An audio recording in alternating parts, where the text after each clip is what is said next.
Alors bonjour, aujourd'hui je vous montre une curiosité particulièrement précieuse à mes yeux. C'est une maquette de la vis aérienne de Léonard de Vinci que j'ai fabriquée avec ma fille l'année dernière.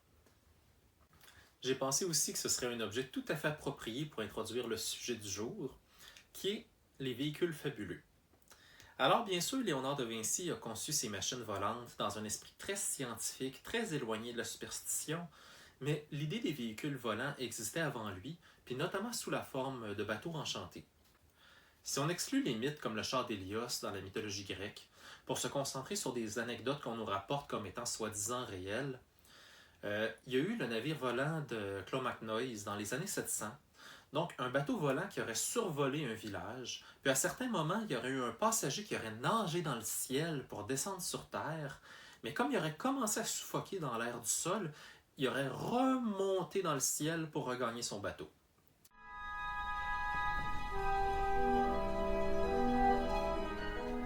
On jette maintenant un œil sur un ancien panneau météorologique avec baromètre, thermomètre et hygromètre. De nos jours, on connaît bien le fonctionnement de la météo, mais au Moyen Âge, on va associer les tempêtes à des sorciers qu'on nomme des tempestaires. L'évêque Agobard de Lyon va ajouter à leur sujet qu'ils sont payés par les habitants d'une région qu'on surnomme la Magonie, et puis que les habitants de la Magonie voyagent sur des navires volants, puis qui vont utiliser la magie climatique pour voler les récoltes des paysans. Si on n'a pas de traces réelles de tentatives de construire un navire magique, au 13e siècle, Roger Bacon va prétendre que c'est possible d'en fabriquer un grâce à l'alchimie. Le révérend John Wilkins, lui, va affirmer qu'on peut y parvenir en asservissant des démons. Toutefois, celui qui va le plus se consacrer aux véhicules magiques, c'est probablement Conrad Kessière. Donc cet homme-là va publier, au début des années 1400, un ouvrage intitulé Belli Fortis, où il va d'abord montrer toutes sortes de constructions pour la guerre, mais qui va aussi parler de la possibilité de mélanger la magie et les machines de guerre. Donc, qu'est-ce qu'il entend par magie?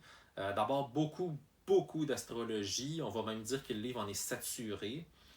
Mais on a déjà vu à quel point c'est une croyance qui est liée à la mécanique. L'auteur propose d'utiliser l'astrologie pour planifier les attaques. Il va aussi concevoir des véhicules très surprenants, des cerfs-volants dragons, des chars monstrueux en utilisant la sorcellerie. Ici, il montre une sorte de trompe pour attirer les esprits magiques dans un château.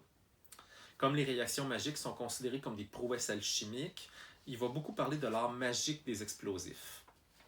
Il va nous parler d'Alexandre le Grand comme un stratège qui aurait des pouvoirs magiques. Sa biographie d'Alexandre a l'air d'une fantaisie historique. Ici, on peut voir Alexandre le Grand qui tient ce qu'on décrit comme un glaive avec le nom d'un ange de la magie juive, Mephaton.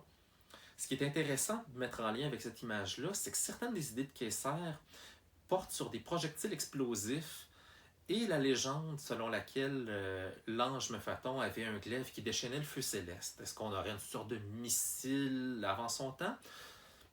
L'histoire ne l'a pas dit, malheureusement. Donc c'est sûr que ces machines-là sont vraiment fascinantes, mais le Moyen-Âge va aussi imaginer une façon d'utiliser la sorcellerie pour faire une sorte de robotique magique. Et ça, je vous en parle dans la dernière capsule.